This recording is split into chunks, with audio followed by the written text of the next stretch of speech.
نحمدہ ونصلی علی رسولہ الکریم اما بعد السلام علیکم ورحمۃ اللہ وبرکاتہ۔ محترم ناظرین، سامعین کرام، پیارے دوستو، بزرگوں، پیارے بچوں، امید کرتا ہوں آپ سب خیریت سے ہوں گے۔ آپ کا ہمارے چینل تجوید القرآن سینٹر میں آپ کا استقبال ہے۔ آج میں آپ کو پڑھانے کے لیے جا رہا ہوں نورانی قاعدے کے اندر سبق نمبر 19، تختی نمبر 19، مد کا بیان۔ اس سے پچھلی ویڈیو کے اندر ہم نے اسی سبق کا پارٹ 1 آپ کو پڑھایا تھا۔ آج میں آپ کو اسی سبق کا پارٹ 2 پڑھانے کے لیے جا رہا ہوں۔ اس سبق کو ہم مزید ڈیٹیل کے ساتھ بہت آسان طریقے سے سمجھائیں گے کہ مد کسے کہتے ہیں اور مد کی پہچان کس طرح سے کرنی چاہیے، اور مد کتنے طرح کے ہوتے ہیں، مد کو کتنے الف کی مقدار کھینچ کر پڑھنا چاہیے۔ پڑھنا شروع کرتے ہیں، دھیان سے سمجھیں، ویڈیو کو بالکل بھی اسکپ نہ کریں۔ اعوذ باللہ من الشیطان الرجیم، بسم اللہ الرحمن الرحیم۔ تختی نمبر 19، مد کا بیان۔ ان تینوں پوائنٹس کو بہت دھیان سے سمجھنا ہے۔ نمبر 1، حروف مدہ کے بعد حمزہ اسی کلمے میں ہو تو مد متصل ہوگا۔ نمبر 2، حروف مدہ کے بعد اگر حمزہ دوسرے کلمے میں ہو تو مد منفصل ہوگا۔ نمبر 3، حروف مدہ کے بعد والے حرف پر اگر جزم یا تشدید ہو تو مد لازم ہوگا۔ ایک الف سے زائد کھینچ کر پڑھنے کو مد کہتے ہیں۔ تو ان تینوں پوائنٹس کے اندر ایک بات بہت زیادہ شروع میں لکھی ہوئی ہے کہ حروف مدہ، حروف مدہ، حروف مدہ۔ تو حروف مدہ میں آلریڈی آپ کو پڑھا چکا ہوں۔ حروف مدہ کہتے کسے ہیں یہ بھی میں آپ کو ساتھ میں سمجھائے چلتا ہوں۔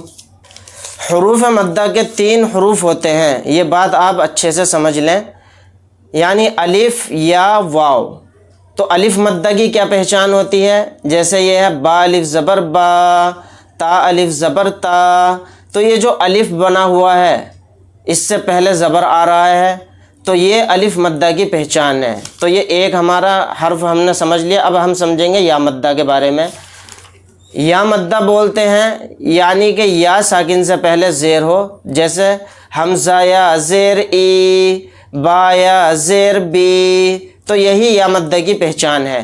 اب ہم سمجھیں گے لاسٹ والا حرف واو مدہ۔ واو مدہ کی پہچان یہ ہوتی ہے واو ساکن سے پہلے پیش ہوتا ہے، جیسے حمزہ واو پیش او، با واو پیش بو۔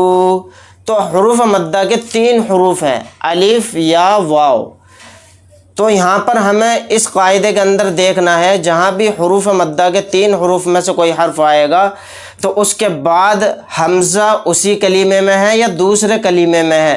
کلمے کی پہچان میں آپ کو بتاتا ہوں، جیسے یہ ہے جا، تو یہ ایک کلمہ ہے۔ اب ایسے ہی یہ فی ایک کلمہ ہو گیا، امرنا دوسرا کلمہ ہو گیا۔ تو یہاں پر 2 کلمے ہیں یہ، اور یہ ایک کلمہ ہے۔ یعنی اگر نمبر 1 کے اندر بات بیان کی گئی حروف مدہ کے بعد حمزہ اسی کلمے میں ہو تو یہاں پر اسی کلمے میں ہے تو مد متصل کی پہچان ہوتی ہے، اور نمبر 2 کے اندر حروف مدہ کے بعد اگر حمزہ دوسرے کلمے میں ہو تو مد منفصل کا قاعدہ ہوگا۔ تو یہاں پر ایک کلمہ ہے فا زیر فی، تو یا مدہ آ گیا۔ یا مدہ کے بعد حمزہ دوسرے کلمے میں آ رہا ہے الف کی شکل میں، تو یہ مد منفصل کی پہچان ہے۔ تو اسی طرح سے ہمیں آیت کے اندر پہچان کرنی ہے۔ تو چلیے پریکٹس کرتے ہیں، مشق کرتے ہیں۔ پہلے ہم کریں گے مد متصل کی پہچان۔ جا، تو یہاں پر دیکھیے الف مدہ ہے، الف مدہ کے بعد حمزہ اسی کلمے میں آ گیا تو یہ مد متصل کی پہچان ہے، اس میں مد متصل کا قاعدہ ہو رہا ہے۔ اس مد کو ہم 4 الف کی مقدار کھینچ کر پڑھیں گے، جیم الف زبر جا کے ساتھ۔ پھر اسی طرح سے آگے سمجھیں گے سی ات، تو یہاں پر دیکھیے یا مدہ آ گیا۔ یا مدہ یعنی حروف مدہ کے بعد حمزہ اسی کلمے میں ہے تو یہ بھی مد متصل کی پہچان ہے۔ اس میں مد متصل کا قاعدہ ہو رہا ہے، یہ جو اوپر مد ہے اس کو ہم 4 الف کی مقدار کھینچ کر پڑھیں گے، سین یا زیر سی کے ساتھ، اس طرح سے کھینچیں گے، سین